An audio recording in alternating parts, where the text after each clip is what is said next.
purest form. Street legal cars on real roads.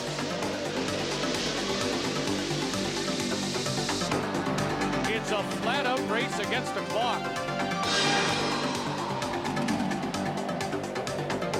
As fast as you dare go. This is the Canadian Rally Championship on TSN.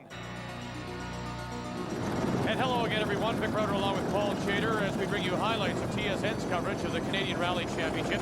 Today, the Rally Auto Charlevoix from Pointe-aux-Pitres, Quebec on the banks of the St. Lawrence.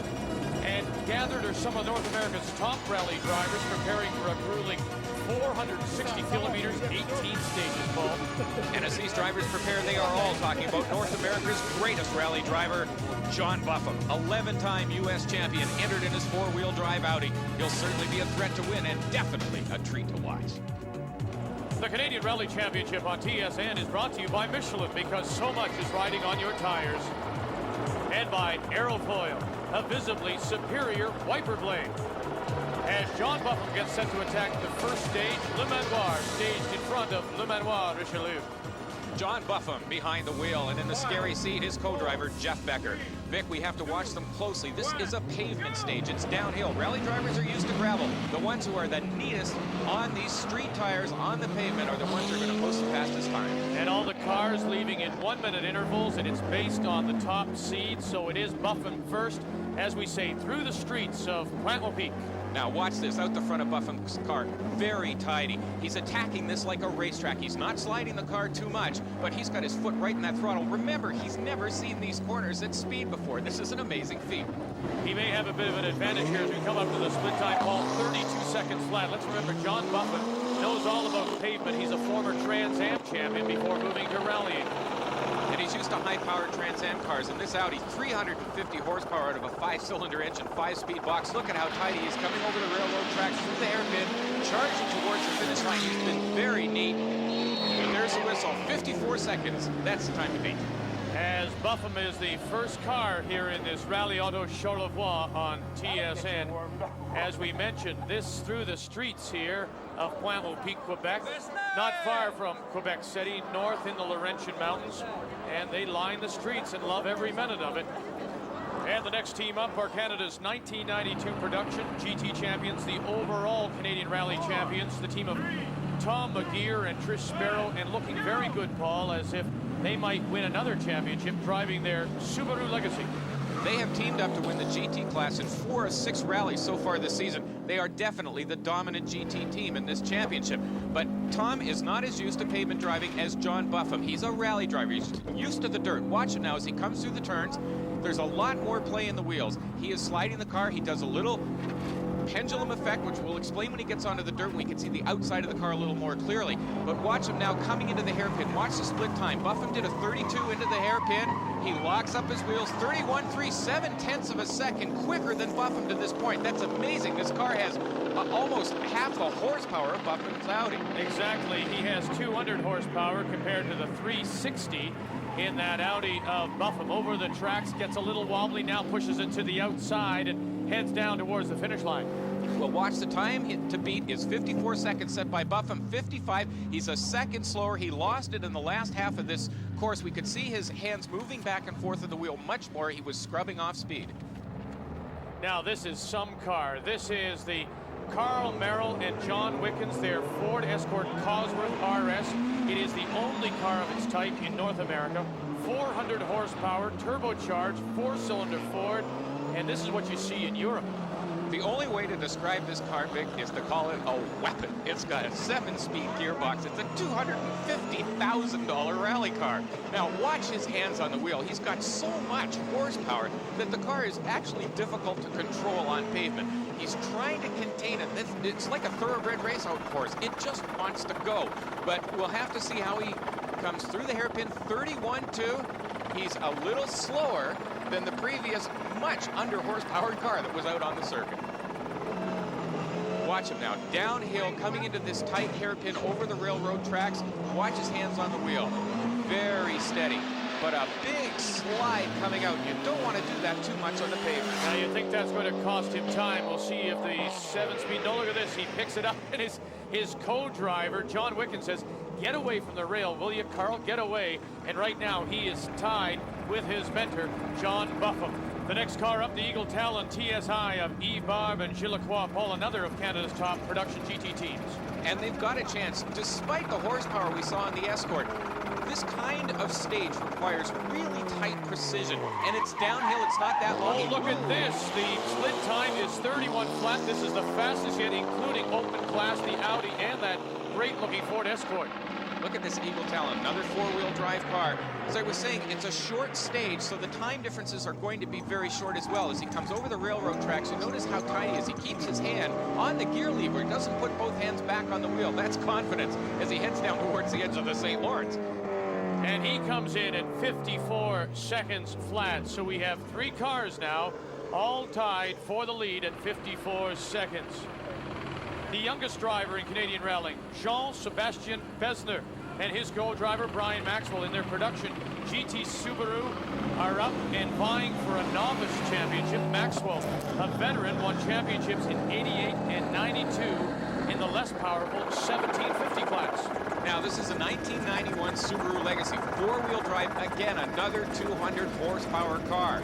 But the experience that Besner's got on this type of rallying, there are more pavement stages in Quebec rallies than there are in other places in the country. He's used to it. Watch how tidy he is coming into the hairpin. Whoa, not at all. Locks up all 4 wheels. He really overcooked it, went too deep into the corner, slid sideways. That's going to cost him dearly. Fifth fastest of the split. He really used up a lot of time. He almost came to a stop in the hairpin. He's a little tidier this time over the railroad tracks, but gets a big slide. But you're right, coming over those railway tracks will throw the car off to the right, and you can see what he lost. He needed a lot better than that, 56 seconds, and so there you see the top 3 tied, all at 54 seconds, Buffum, Merrill, and Barbe. One stage is complete in the Rally Auto Charlevoix. And some of the other outstanding drives on this, the first stage include the Toyota Dubé and the Babe. They finished second in the production sports class. Kemp and Sprongel in their open class Audi 4000. They managed the stage in 57 seconds, placing them third in their class.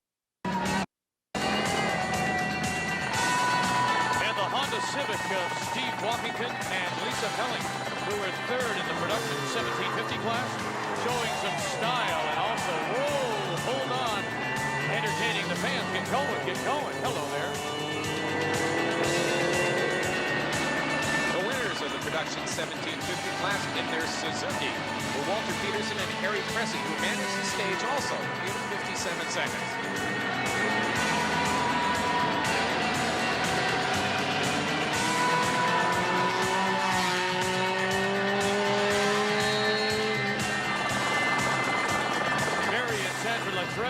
In their Escort GT, they're 2-time Canadian champions in their class, 1990, 92, and are once again strong contenders for the 93 championship.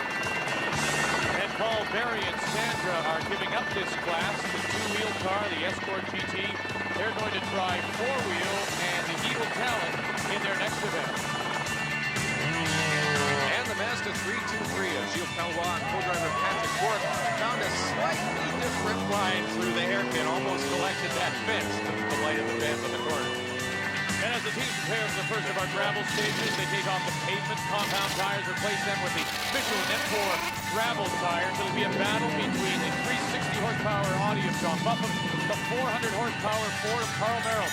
But we return to the Rally Auto Charlevoix, the Canadian Rally Championship, but only here on TSN.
and Eve Barb, but that was all about to change.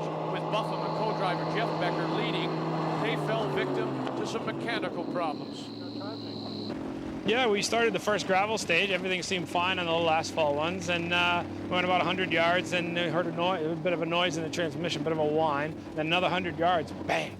And we lost almost all drive in the gears, and then started to smell inside. Something broke inside the gearbox, punched a hole in the side, let the fluid out, but by that time it didn't matter. We limped to the end of the stage anyway. Doesn't sound good, whatever it is. It sure doesn't, but what is bad news for Buffett and Becker is good news for Merrill and Wickens. Well, they managed to win the stage with a time of 2:27, taking the overall lead in their purple Ford Escort. Very bumpy piece of road. We can see the undulations in the road, particularly here with Eve Barb and Jill Lacroix and their Eagle Talon. They were tied for second with Merrill Wickens, but giving up 180 horsepower cost them 9 seconds on this stage and dropped them down to second. Now, Tom McGeer and Trish Sparrow in their Subaru Legacy were 2 seconds behind their production GT class competitors of Barb and Lacroix. They would tie this stage with a time of 2:35.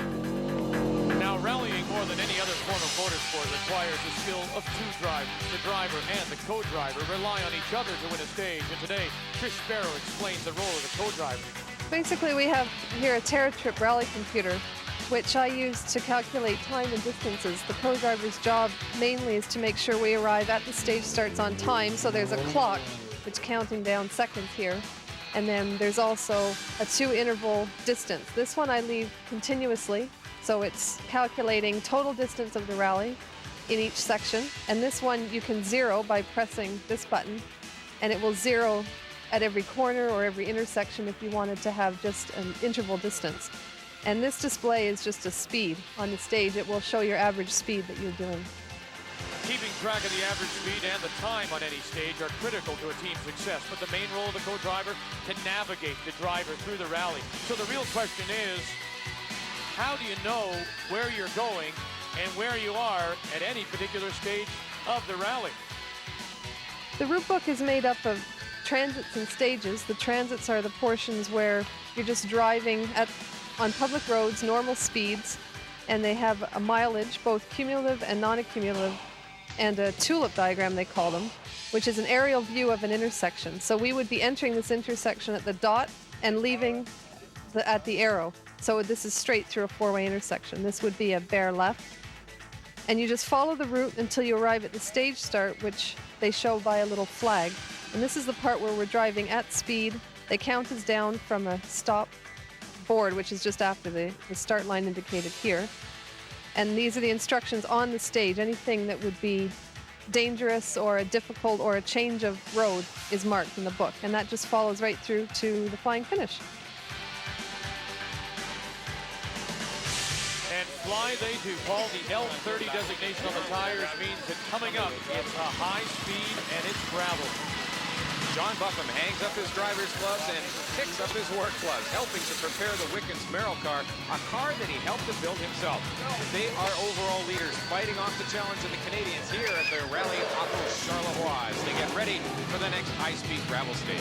So Wickens and Merrill are your leaders, followed by Barb, Lacroix, and then the team of McGeer and Sparrow. This is the Canadian Rally Championship, and it's only right here on TSN.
Welcome back to Pointe Peak and TSN's coverage of the Canadian Rally Championships as we take a ride with Tom McGeer and Trish Sparrow, who are trying to catch the U.S. team of Merrill Wickens in their 400 horsepower supercar, and fellow Canadians Barb and Lacroix in their Eagle Talon.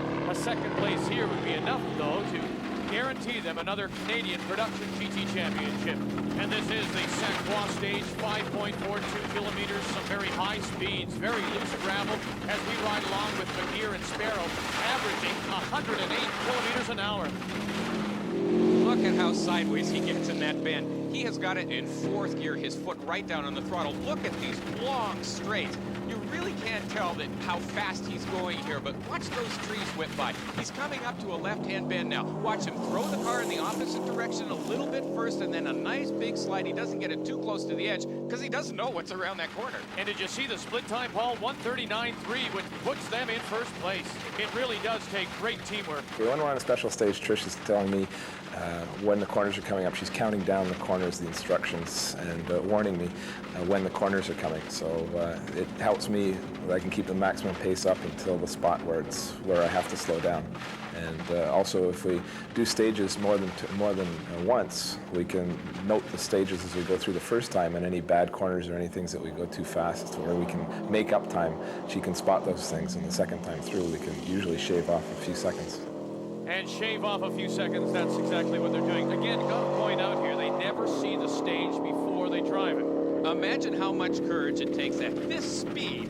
Now watch him, he grabs 4th gear down a gear, slides the car. He has no idea what's around the next corner. Then he plants his foot hard onto the throttle, coming to a crest of a hill here. He doesn't know what's on the other side.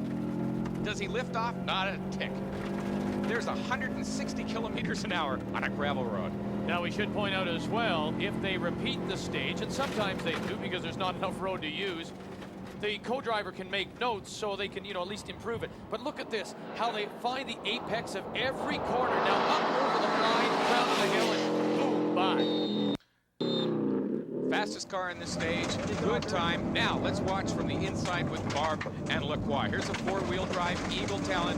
Watch his hands through the corners. The car starts to slide, sawing away on the wheel, trying to keep it out of the ditches, out of the weeds. Well, I mean, once you're off the road in a rally, you can forget it. So you can't afford to make a big mistake like you can on a racetrack, for example, where you could spin. Now watch how steady his hands are, very lightly on the wheel. He's got his foot buried through the firewall. There goes 4th gear. That's 150, 160 kilometers an hour. Gears down, puts it in a slide for this left-hander. His split time in the lead, 1:39. Now remember, the time to beat is 3:06.01. So he's going to have to be almost perfect if he wants to catch the leaders right now, McGeer and Sparrow.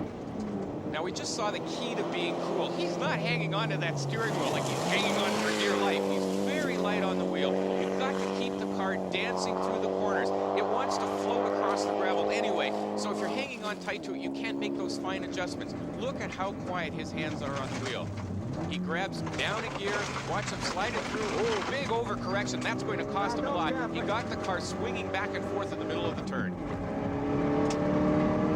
Now at the interval, he was ahead by 0.3 of a second, but that little fishtailing probably will cost him as they come up now to complete this stage. Got him? Down the high-speed section. This is where the Ford Escort will really make up some time. But listen to this. 3:06.1 is the time to beat. Oh my, what a great run as he comes in at 3:05 flat, and who would have thought that? So he has the lead, the team of Barb and Lacroix, temporarily. Temporarily is right. Here's the 400 horsepower monster of Merrill and Wickens. 7-speed gearbox. This is going to give them a tremendous advantage on a stage this fast. Now, where does that gearbox come into play when you say an advantage? Where do you use the 7th as compared to the 1st? Well, watch him once he hits the straightaway. We can see him come through the tight corners now. He's down into 3rd gear. He's got his foot hard on it, just backs off a little bit, gets a slide, straightens it out, and as soon as he can plant his foot, there he goes, up through the gears. Look at how long and straight this is. Look at the speed on this gravel road. Now, when everybody else has hit 5th gear, he's still got 2 left. And he's got a whole lot of horsepower as well. Remember, 400 horsepower coming out of this turbocharged Ford Cosworth engine. mentioned. And this Cosworth is performing more like an Indy Cosworth. He beats the interval by 6 full seconds. Incredible. It is incredible, and that's horsepower. This car is blindingly fast. We can see here not even a Bell Jet Ranger helicopter can stay with this rally car. And he's off gravel. The chopper's in open air. Watch him come up to this left-hander. Hard on the brakes. Puts the car into a really nice slide. Gets it straightened out early so he can get his foot down on the throttle sooner for the next straightaway after that turn. And let's remember, this is a $250,000 rally car. This is not something you want to put in one of those ditches. Oh boy, but I tell you what, through it, and then it just grabs and off he goes. Four-wheel drive, 7 speeds, all that horsepower, and look how nimble it is through this hairpin. He does it beautifully. Maybe a bit slower than he should have. He could have gone faster through there, but he's saving the car. That's still early in the rally. Now look at this speed. At the end of this straight, we're talking about 180, 185 kilometers an hour. You can see the rally in the rally car that the co-driver is not right beside him. He's actually sitting a little farther back. This transfers some of the weight over the rear of the car, stabilizes, balances it a little better. And his time, unbelievably, 250 flat for Merrill and Wickens, as that places them in first place in the stage and first overall for the rally as Barb and Lacroix 37 seconds back. McGeer and Sparrow 40, but remember, the second and third place cars battling for the production GT championship. McGeer and Sparrow only back by 3 seconds. Some of the other action from the Saint Croix stage include the run of the Mazda 323 of Jean-Marc Alcaraz and co-driver Paul Normandieu, who went to the ragged edge, showing the hazards of this sport of rallying. You watch them coming into the turn way too fast. Get this little four-wheel drive Mazda in a big slide too far to the end of the course, and they start to slide down, just bounce it off the fence. Another foot, 2 feet further, they probably would have rolled. And Jean-Marc Alcaraz would not be content with anything but first, and he continued to push that Mazda for all it was worth. And Paul, sometimes you can just try too hard. Well, look at this, another left-hand pan. The only tight corner, other than the one he previously messed up, he went in way too hot. He got on the brakes, didn't straighten it out, locked up all 4 wheels, went straight off into the weeds. Now, fortunately, there were some spectators on this turn. They were quick to help him out. And back he went to racing. Now, honorable mention goes to Philippe Dubé and Bernard Lefebvre, finished 7th overall on the stage, 2nd in the production sport class. And the Suzuki Swift of Jean-Philippe Gilbert and Shirley Normandy won the production 1750 class.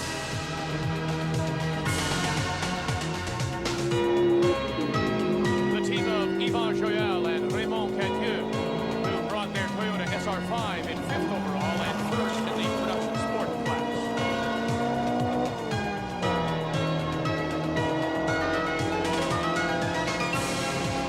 And the production GT class Mazda 323 of Sylvain Vincent and Francois Cyr finished 3rd in a very competitive place. Coming up, the final stages of the Rally Auto Charlevoix, the Canadian Rally Championship, and it's only right here on TSN.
Welcome back to the final stages of the Rally Auto Charlevoix from beautiful Pointe-Peak.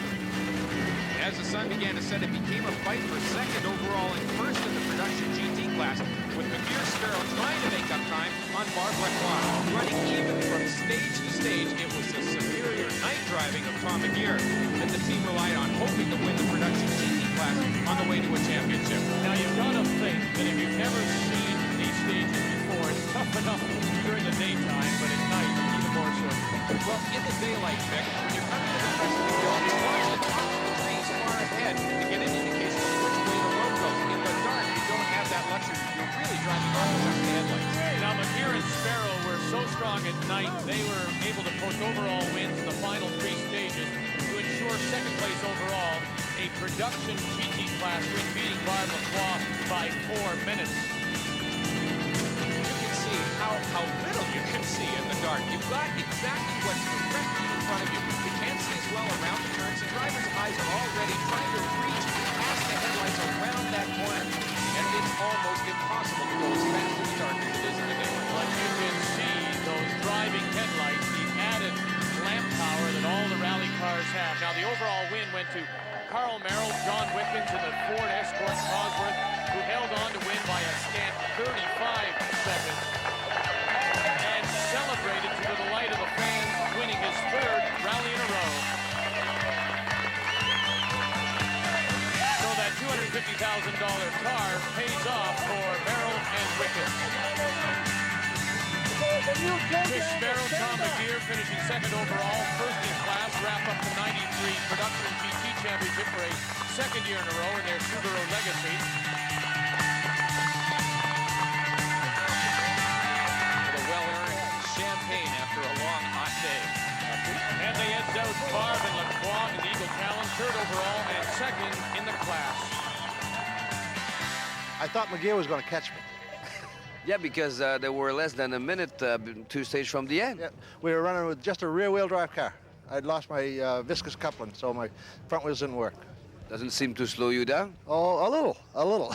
I should have done a lot better. But he did really well, I thought. When on the way in, I really thought he was going to get me. Yeah, well, we were chipping away. He had some problems with his transmission. He was in and out of 4-wheel drive, so we ended up catching up to him. We were only, I think, 20 seconds or 25 seconds at the end of the rally, so it was pretty close, but oh well, next time. The Canadian Rally Championship on TSN is brought to you by Michelin, because so much is riding on your tires, and by Aerofoil, a visibly superior wiper blade. Now, on behalf of Paul Chater and our entire crew, I'm Vic Carter. Thanks for joining us, and goodbye from Pointe-au-Pit.